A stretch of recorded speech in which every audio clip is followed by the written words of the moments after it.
વિદ્યાર્થી મિત્રો, મારી યુટ્યુબ ચેનલમાં તમારું હાર્દિક સ્વાગત છે. આજે આપણે ટેક્સેશન 2માં અન્ય સાધનોમાંથી આવકમાં દાખલા નંબર 10 જોઈશું.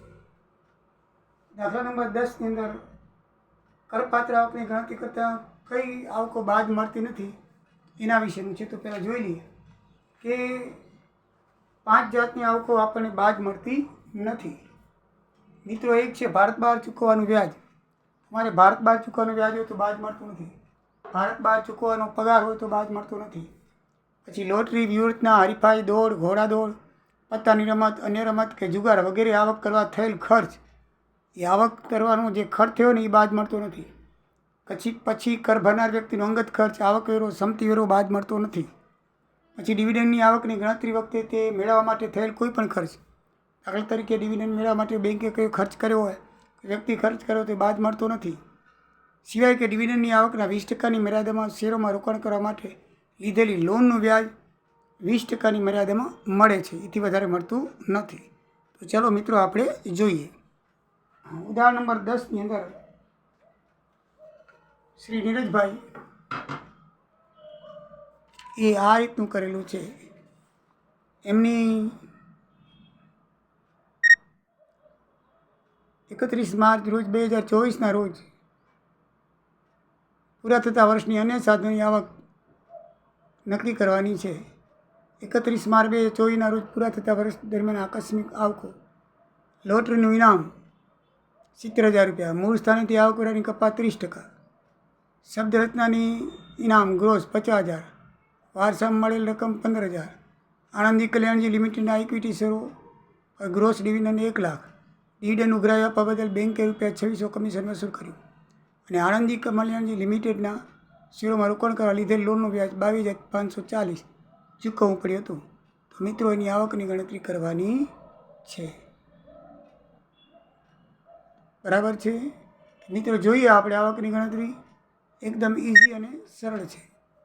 કેવી રીતે સરળ છે કે જો લોટરીના રકમ છે પહેલી 70,000, એમાં આવકવેરાની દર 30% છે. એટલે 70% આપણે ગણતરી કરવી પડે. તો એને જેમ આપણે જીએસટીમાં કરી છે એમ 100 જીએસટીમાં 100/90 કરીએ, એમાં 100/70 કરવાનું, 30% કાપી નાખવાના. એટલે કરપાત્ર કેટલી થાય? 1 લાખ થાય. કેટલી થાય? 1 લાખ.